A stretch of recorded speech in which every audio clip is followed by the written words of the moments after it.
So, brothers and sisters, so this part two of the mystery of prayer. What is happening in prayer? As we've been saying at the end of the last video, that when Saint Monica prayed for Augustine, her prayers did not change the mind of God. To say that would almost be like to say that we know what is more good than God, and that we are more generous than God, and that we have to convince God to be good like us. And this is a temptation, even in the way we treat Our Lady sometimes. The people who say Our Lady holds back the hand of God's justice or his hand. I've always had profound problems with that because it's a wrong understanding of Our Lady and her relationship to God. Our Lady is not more merciful than God. She's not more just than God. She's not more good than God to give us that mercy. No, God moves Our Lady's heart to intercede in that way, and she cooperates. She freely is united to God in heaven, and she, her prayers are real, and when we ask her, she's a human person still in heaven. When we ask her for prayer, she turns and her prayers, her freedom to pray, to intercede for graces for us is real.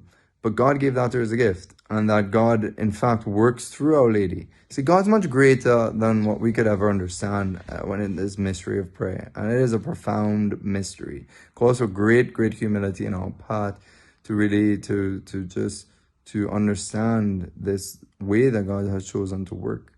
And so what happens in prayer is that, like, coming back to Saint Monica, when she prayed for her son's conversion, or let's say if we pray for some other situation in our life, that good act of prayer rising in our heart, God is actually inspiring that. He wants what we are praying for. Now, sometimes we might misunderstand an inspiration. Inspirations come through us, through our brokenness, through our disorders, through our, our own idea of things. So over time, prayer will start to purify the heart. What God is actually leading us to pray for, he will start to purify, and he will start to change our heart. So this is why St. Augustine say prayer doesn't change God, it changes us. And that's why we must pray. We must pray because prayer like uncovers the deepest center of our heart. It uncovers our truest identity. If you're someone discerning a big change in your life, or a vocation, for example, to be a priest, to be a religious sister, or whatever it is, prayer is crucial, because often we have false desires. We have desires that are good, but they're just out of shape a little bit. But when we go to pray and we put ourselves in the purifying light of God in faith and in presence, God's light starts to come into our hearts and mind, whether we feel it or not, and starts to order our thoughts, starts to order our prayer in the right direction, starts to reveal to us our true desires. That's why St. Thomas Aquinas would say that prayer is the interpreter of our desires. In other words, when we really pray over periods of time and sustain ourselves in persevering prayer, God will start to reveal to us the true depths of our heart.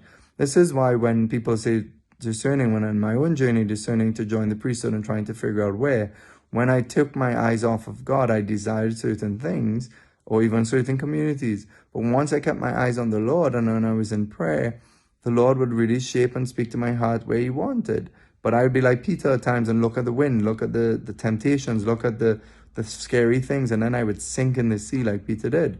But the moment I keep my eyes on the Lord, and this is the tension of prayer, but God's always trying to order us to the things that he wants to give us, because he's ultimately wise, ultimately a good father. So he's trying to bring us on board with him to desire and pray for those things that he wants to give. So think of it this way. When you go to pray, you pray for your child. Realize what is happening.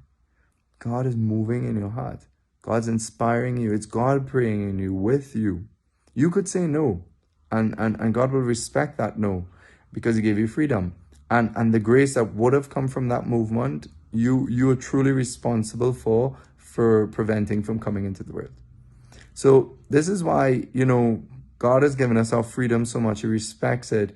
You could say, well, God could just intervene into things. Well, that's not the order he has established. The order he's established is to use us, to be with us. He wants to partner with us in prayer. That's why we must pray. And it's not like God is like doing some game. No, he wants to work through us. And we can prevent his work. We can prevent him by resisting his grace.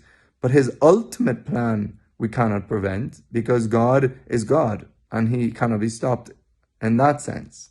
So that he will work through our brokenness. He will work through our nose and bring about something really amazing. He is still God, We're not big enough to stop him. So this is why we have to, as I said in the last video, the two extremes, to avoid the extremes that God will do whatever he wants without us, without using us, or the other extreme that we can just change God's mind however we want. One of the other reasons God gets us to pray and uses us in prayer is that when we pray for others, it builds us up in love. We start to build bonds, spiritual bonds with other people. And this is a good thing. This is why God executes his graces through our prayers and not just through always divine intervention without us. It's because when we pray, he changes our heart, gets us to be loving and helps us to grow in virtue. And this is another reason why he